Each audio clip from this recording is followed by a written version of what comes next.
Agar sizning nomingizda uy, kvartira, hovli, dala hovli, do'kon, ofis, ombor, yer uchastkasi yoki qurilishi tugallanmagan obyekt bo'lsa, bu video siz uchun juda muhim. 2026 yilda ko'chmas mulk egalari uchun qoidalar ancha jiddiylashadi. Kadastr hujjati, soliq, ijara, noqonuniy qurilish, meros oldi sotdi va kommunal ma'lumotlar endi alohida emas. Ko'proq raqamli tizimlar orqali tekshiriladi. Men bugun oddiy tilda tushuntiraman. Kim xavotir olishi kerak, kimda muammo bo'lmaydi. Qaysi xatolar keyin katta jarimaga yoki mulkni sota olmaslikka olib kelishi mumkin. Videoni hozirroq saqlab qo'ying. Kanalga obuna bo'ling va like bosib qo'ying. Chunki bu ma'lumot har bir mulk egasiga kerak bo'ladi. Oldin ko'p odamlar ko'chmas mulkka biroz qog'oz bo'lsa bo'ldi degan qarash bilan yondashardi.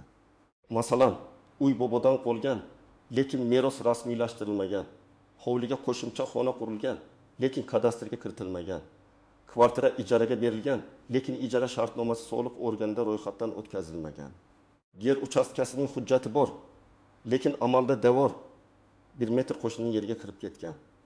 Bularning ko'pi yillar davomida hech kim so'ramayapti-ku degan sabab bilan qotib ketgan. Endi vaziyat boshqacha. 2026 yilga kelib asosiy o'zgarish shundaki, ko'chmas mulk bo'yicha ma'lumotlar ko'proq elektron bazalarda solishtiriladi. Kadastrdagi maydon, soliqdagi obyekt turi, kommunal xizmatlardagi iste'mol, notariusdagi oldi-sotdi tarixi, bankdagi garov ma'lumotlari, ijara shartnomalari va ayrim hollarda sud qarorlari bir-biri bilan bog'lanib boradi. Bu nimani anglatadi? Agar sizning hujjatingizda uy ta'mi kvadrat metr deb tursa, lekin amalda 1030 so'm kvadrat metr bo'lsa, bu farq bir kun kelib albatta savol tug'diradi.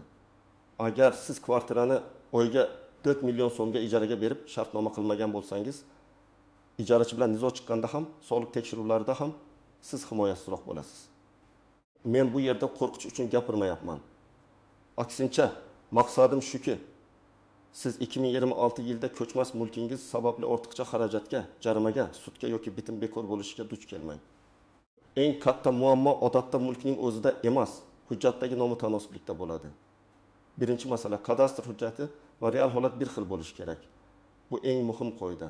Kadastr pasportda uy maydoni, xonalar soni, yer maydoni, obyekt turi, manzili va egasi to'g'ri ko'rsatilgan bo'lishi kerak. Masalan, hujjatda turar joy deb yozilgan obyektni siz do'kon sifatida ishlatayotgan bo'lsangiz, bu savol tug'diradi. Yoki hujjatda 6 sotik yer ko'rsatilgan, lekin devor 7 sotikni egallab turgan bo'lsa, keyinchalik qo'shni shikoyat qilganda yoki sotish vaqtida muammo chiqadi. Oddiy misol. Toshkent viloyati bir fuqaro 2010 yilda 4 xonali hovli sotib olgan. Hujjatda uy 95 kvadrat metr. Keyin oshxona, hammom, ikkinchi qavat va garaj qurib, umumiy maydonni 2,5 kvadrat metrga yetkazgan. 10 yil hech kim gapirmagan. 2026 yilda u uyni sotmoqchi bo'ladi. Xaridor bank krediti orqali olmoqchi. Bank garov sifatida qabul qilishdan oldin kadastrni tekshiradi. Natijada hujjatdagi 95 kvadrat metr bilan amaldagi 2,5 kvadrat metr o'rtasida katta farq chiqadi. Bitim to'xtaydi. Sotuvchi avval kadastrni yangilashi, qurilmani qonuniylashtirishi kerak bo'lsa, loyiha va tegishli xulosalarni olishi kerak bo'ladi. Bu vaqt, pul va asab. Ikkinchi masala mulk solig'i. Ko'chmas mulk egalari uchun soliq hisoblashda obyektning kadastr qiymati maydoni, turi va joylashuvi muhim ahamiyatga ega. 2026 yilda elektron hisob-kitoblar kuchaygani sari soliq organi obyekt haqidagi ma'lumotni kadastrdan to'g'ridan-to'g'ri oladi. Agar obyekt ro'yxatda noto'g'ri turib qolgan bo'lsa, soliq ham noto'g'ri chiqishi mumkin. Masalan, sizda kichik noturar joy bor, lekin u turar joy sifatida yoki aksincha noturar obyekt sifatida noto'g'ri qayd etilgan bo'lsa, to'lov miqdori farq qiladi. Bu yerda kim xavotir olishi kerak? Birinchi navbatda uyiga qo'shimcha qurilish qilganlar, ikkinchi navbatda meros mulkni hali o'z nomiga o'tkazmaganlar, uchinchi navbatda ijaraga beruvchilar, to'rtinchi navbatda mulkni sotish, hadya qilish, garovga qo'yish yoki farzandiga rasmiylashtirishni rejalashtirayotganlar. 5-navbatda tadbirkorlik uchun ishlatilayotgan xonadon, hovli yoki noturar joy egalari. Kim ko'p xavotir olmasligi mumkin? Agar sizning uyingiz yoki kvartirangiz kadastrda to'liq ro'yxatdan o'tgan bo'lsa, mulk sizning nomingizda bo'lsa, soliq qarzingiz bo'lmasa, hech qanday qo'shimcha qurilish qilmagan bo'lsangiz yoki qilgan bo'lsangiz ham rasmiylashtirilgan bo'lsa, ijara bo'lsa, shartnoma tuzilgan bo'lsa, katta muammo bo'lmasligi kerak. Lekin baribir men har bir mulk egasiga kamida bir marta davlat xizmatlari portali, kadastr bo'limi yoki soliq kabineti orqali ma'lumotlarni tekshirishni maslahat beraman. 3-masala ijara. 2026 yilda ijara munosabatlariga e'tibor yanada ortadi. Ko'pchilik ijarachi yaxshi odam, shartnoma shart emas deb o'ylaydi. Lekin shartnomasiz ijara ikki tomonga ham xavf. Uy egasi uchun xavf shuki, ijarachi to'lovini bermasa, uyni buzsa, kommunal qarz qoldirsa, mizoni isbotlash qiyinlashadi. Ijarachi uchun xavf shuki, uy egasi bir kunda chiqib ketishni talab qilishi yoki narxni asossiz oshirishi mumkin. Masalan, kvartira oyiga 3 million so'mga ijaraga berildi. Bir yil davomida 36 million so'm daromad bo'ladi. Agar shartnoma rasmiy bo'lmasa, keyin soliq masalasi chiqsa, uy egasi men ijara bermaganman deb aytishi mumkin.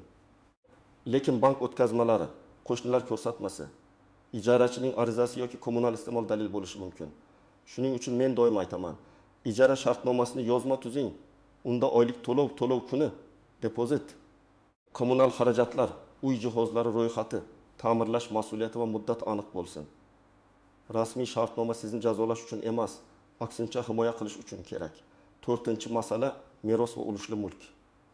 Ko'p oilalarda uy otaning yoki onaning nomida turadi, lekin u kishi vafot etganiga yillar bo'lgan. Farzandlar uyda yashayapti. Hech kim hujjatni rasmiylashtirmagan.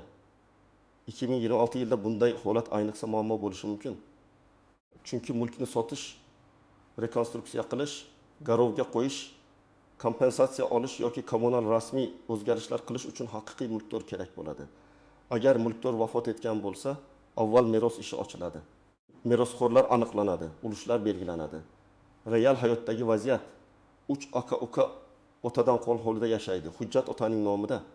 Aka-ukalardan biri Rossiyada, biri Toshkentda, biri hovlida. Hovlini sotish kerak bo'ladi. Xaridor topiladi. $90,000 kelishiladi. Lekin notarius bitimni rasmiylashtira olmaydi. Chunki mulk hali merosxo'rlar nomiga o'tmagan. Chet eldagi aka ishonchnoma yuborish kerak, meros ishi ochilishi kerak. Barcha merosxo'rlarning roziligi kerak. Agar opa-singillar ham bo'lsa, ular ham huquqli. Natijada savdo oylar davomida to'xtaydi. Shuning uchun merosni keyin qilamiz demaslik kerak. 5-masala. Noqonuniy qurilish va o'zboshimchalik bilan egallangan yer. Bu eng og'ir mavzulardan biri. Ba'zi fuqarolar hovlisiga qo'shimcha xonalar quradi, yo'l tomondan do'kon chiqaradi. Ko'p qavatli uyning birinchi qavati devorni buzib kirish eshigi ochadi yoki umumiy foydalanishdagi joyni o'ziga qo'shib oladi. Bunday ishlar vaqtida oddiy ko'rinishi mumkin. Lekin 2026 yilda nazorat kuchayganda oqibati jiddiy bo'ladi. Obyektni qonuniylashtirish imkoni bo'lsa ham, hamma qurilish ham qonuniylashtirilmaydi. Masalan, qizil chiziqdan chiqib ketgan, kommunikatsiya tarmoqlari ustiga qurilgan, qo'shnining huquqini buzgan, xavfsizlik me'yorlariga zid obyektlar bo'yicha muammo ko'proq bo'ladi. Birinchi nozik jihat shuki, kadastrda yozuv borligi har doim ham hammasi ideal degani emas. Ba'zan eski kadastr hujjatlarida maydonlar noto'g'ri o'lchangan bo'ladi. Ba'zan manzil nomi o'zgargan, ko'cha nomi almashtirilgan, uy raqami yangilangan bo'ladi. Agar siz eski hujjat bilan yursangiz, bugun muammo sezilmasligi mumkin. Lekin oldi sotdi vaqtida notarius, bank yoki xaridorning yuristi savol beradi. Shuning uchun eski hujjatlarni yangilash foydali. 2-nozik jihat. Ulushli mulkda har bir egasining roziligi muhim. Agar kvartira er-xotin nomida yoki aka-uka ulushida bo'lsa, bir kishi o'zicha hamma mulkni sota olmaydi. Nikoh davrida olingan mulkda turmush o'rtog'ining roziligi talab qilinadigan holatlar bo'ladi.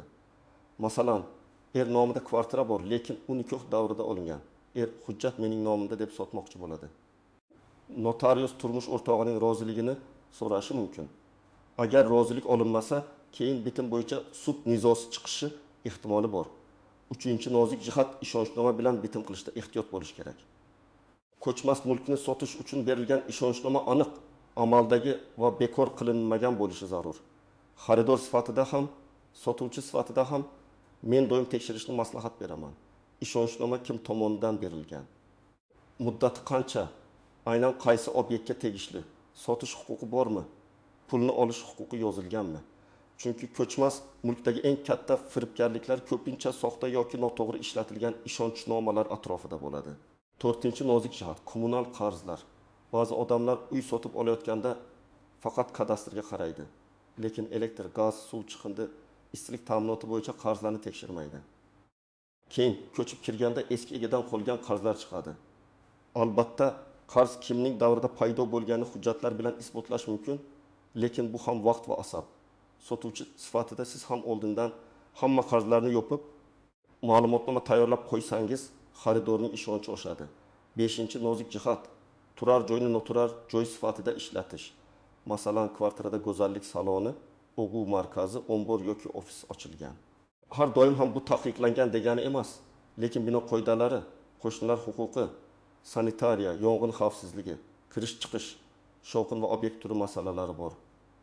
Agar qo'shnilar shikoyat qilsa, mening uyim. Nima qilsam o'zim bilaman degan javob yetarli bo'lmaydi.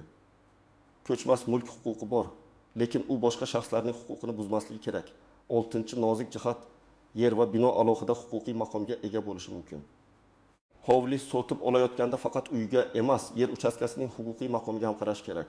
Yer ajratilganmi, doimiy foydalanishmi, ijara huquqimi, mulk huquqimi, chegaralari aniqmi, taqiq yoki servitut bormi? Masalan, yer uchastkasining bir qismidan gaz quvuri o'tgan bo'lsa, siz u joyga xohlagancha qurilish qila olmaysiz. Yoki yo'l kengaytirish rejasida turgan hudud bo'lsa, kelajakda cheklovlar bo'lishi mumkin. 7-nozik jihat. Qurilishi tugallanmagan obyektlar. Ko'pchilik yer olib, fundament qiladi, devor ko'taradi, keyin pul yetmay qoladi. Obyektlar davomida tugallanmagan holatda turadi. Bunday obyektni sotish yoki rasmiylashtirishda kadastrdagi holat, qurilish ruxsatlari, loyiha hujjatlari va amaldagi qurilish darajasi solishtiriladi. Agar siz shunday obyekt egasi bo'lsangiz, hali bitmagan-ku deb beparvo bo'lmang. Qurilish bosqicham huquqiy jihatdan tartibga solinishi kerak. Endi eng muhim qism, siz hozir nima qilishingiz kerak? Men buni oddiy tartibda tushuntiraman. Birinchi qadam. Barcha hujjatlaringizni yig'ing. Kadastr pasporti yoki kadastr hujjati, mulk huquqini tasdiqlovchi hujjat, oldi sotdi shartnomasi, hadya shartnomasi, meros guvohnomasi, sud qarori, nikoh guvohnomasi, turmush o'rtog'i roziligi kerak bo'lishi mumkin bo'lgan hujjatlar, yer ajratish qarori, qurilish ruxsatlari, loyiha hujjatlari, ijara shartnomalari, kommunal to'lov kvitansiyalari. Hamma narsani bitta papkaga joylang va elektron nusxasini ham saqlang. Ikkinchi qadam. Kadastr ma'lumotlarini tekshiring. Siz kadastr organiga yoki davlat xizmatlari markaziga murojaat qilishingiz mumkin. Shuningdek, mavjud elektron xizmatlar orqali obyekt bo'yicha ma'lumotlarni ko'rishingiz mumkin. Tekshiradigan narsalar: egasi kim? Manzil to'g'rimi? Maydon to'g'rimi? Yer maydoni to'g'rimi? Obyekt turi to'g'rimi? Taqiq yoki garov bormi? Kadastr qiymati ko'rsatilganmi? Agar xato topsangiz, uni kechiktirmang. 3-qadam, amaldagi holatni hujjat bilan solishtiring. Uyga qarang, qo'shimcha xona bormi? Balkon yopilganmi? Garaj qurilganmi? Yerto'la yoki mansarda qo'shilganmi? Do'kon qismi chiqarilganmi? Yer chegarasi o'zgarganmi? Agar hujjatda yo'q narsa amalda bor bo'lsa, mutaxassis bilan maslahat qiling. Har bir holatda yechim bir xil emas. Ba'zida kadastrni yangilash yetarli bo'ladi. Ba'zida qurilishni qonuniylashtirish kerak bo'ladi. Ba'zida esa obyekt me'yorlariga zid bo'lsa, uni moslashtirish talab qilinadi. 4-qadam, soliq qarzini tekshiring. Shaxsiy soliq kabineti yoki soliq organlari orqali mulk solig'i va yer solig'i bo'yicha qarzingiz bor yo'qligini ko'ring. Agar qarz bo'lsa, uni bo'lib to'lash, aniqlashtirish yoki e'tiroz bildirish tartibini o'rganing. Ba'zan qarz noto'g'ri hisoblangan bo'lishi mumkin. Bunday holatda ariza yozib, kadastr ma'lumotlari bilan solishtirishni so'rash kerak. Ariza obyekt manzili, kadastr raqami, soliq to'lovchining ma'lumotlari va e'tiroz sababi aniq yoziladi. 5-qadam, ijarani rasmiylashtiring. Agar siz uy yoki noturar joyni ijaraga bersangiz, shartnoma tuzing. Shartnomada tomonlarning pasport ma'lumotlari, obyekt manzili ijara muddati, oylik to'lov usuli, kommunal xarajatlar kim zimmasida ekani depozit, jihozlar ro'yxati, uyni topshirish va qaytarish holati yozilsin. Agar mebel, texnika bo'lsa, ilova qilib ro'yxat tuzing. Muzlatgich, kir yuvish mashinasi, televizor, konditsioner, stul, divan, ularning olati. Hatto telefon orqali suratga olib saqlab qo'yish ham keyinchalik nizoni kamaytiradi. 6-qadam, meros masalasini ortga surmang. Agar mulk vafot etgan qarindosh nomida turgan bo'lsa, notariusga boring. O'lim guvohnomasi, qarindoshlikni tasdiqlovchi hujjatlar, mulk hujjatlari merosxo'rlar haqida ma'lumot kerak bo'ladi. Agar meros muddati o'tgan bo'lsa ham. Vaziyatga qarab huquqiy yo'l bo'lishi mumkin. Lekin uyda yashayapman, demak meniki degan fikr hujjat o'rnini bosmaydi. 7-qadam, sotib olishdan oldin tekshiruv qiling. Agar siz 2026 yilda uy yoki kvartira olmoqchi bo'lsangiz, shoshilmang. Avval kadastr hujjatini ko'ring, egasining pasporti bilan solishtiring, mulkda garov yoki taqiq yo'qligini tekshiring, kommunal qarzlarni so'rang. Qo'shnilar bilan nizolar bor yo'qligini bilib oling. Agar ulushli mulk bo'lsa, barcha egalar roziligini talab qiling. Narx arzon bo'lsa, 2 marta tekshiring. Bozor narxidan ancha past mulkda ko'pincha yashirin muammo bo'ladi. Hujjat chala, meros nizoli, garovda, sudda yoki noqonuniy qurish mavjud. 8-qadam, ariza yozishda aniq yozing. Masalan, kadastr xatosini tuzatmoqchi bo'lsangiz, mening uyimni to'g'rilab bering deb umumiy yozmang. Falon manzildagi falon kadastr raqamli ko'chmas mulk bo'yicha kadastr hujjatida ko'rsatilgan maydon amaldagi holatga mos kelmaydi. Obyektni joyida o'rganib, ma'lumotlarni aniqlashtirib berishingizni so'rayman deb yozing. Ilova sifatida kadastr nusxasi, pasport nusxasi, mulk hujjati va mavjud bo'lsa o'lchov yoki suratlarni qo'shing. 9-qadam, mutaxassisdan maslahat oling. Har bir muammoni internetdagi umumiy gap bilan hal qilib bo'lmaydi. Kadastr muhandisi, notarius, yurist, soliq maslahatchisi yoki davlat xizmatlari markazi xodimidan aniq holatingiz bo'yicha so'rang. Ayniqsa katta qiymatli mulk, ulushli mulk, meros, garov, sud nizosi yoki noqonuniy qurilish bo'lsa, mustaqil huquqiy maslahat pulingizni tejaydi. 2026 yilda ko'chmas mulk egalari uchun eng asosiy talab shuki, hujjat, real holat, soliq va foydalanish maqsadi bir-biriga mos bo'lishi kerak. Uy sizniki bo'lishi mumkin. Lekin hujjat to'g'ri bo'lmasa, uni sotish, meros qilish, garovga qo'yish, ijaraga berish yoki ta'mirlashda muammo chiqadi. Men tavsiya qiladigan eng to'g'ri yo'l hujjatlarni hozirdan tekshiring, kadastrni solishtiring, soliq qarzini yoping, ijara rasmiylashtiring, merosni kechiktirmang va har qanday qo'shimcha qurilishni qonuniy yo'l bilan tartibga soling. Agar sizda ham uy, kvartira, yer yoki ijara bo'yicha savol bo'lsa, izohlarda yozing. Qaysi holat sizga tegishli? Qanday muammoga duch kelgansiz? Men keyingi videolarda eng ko'p uchraydigan savollarni alohida tahlil qilaman. Videoni foydali deb bilsangiz, like bosing, yaqinlaringizga yuboring va kanalga obuna bo'ling. Chunki ko'chmas mulkdagi bitta kichik xato keyinchalik juda katta xarajatga aylanishi mumkin.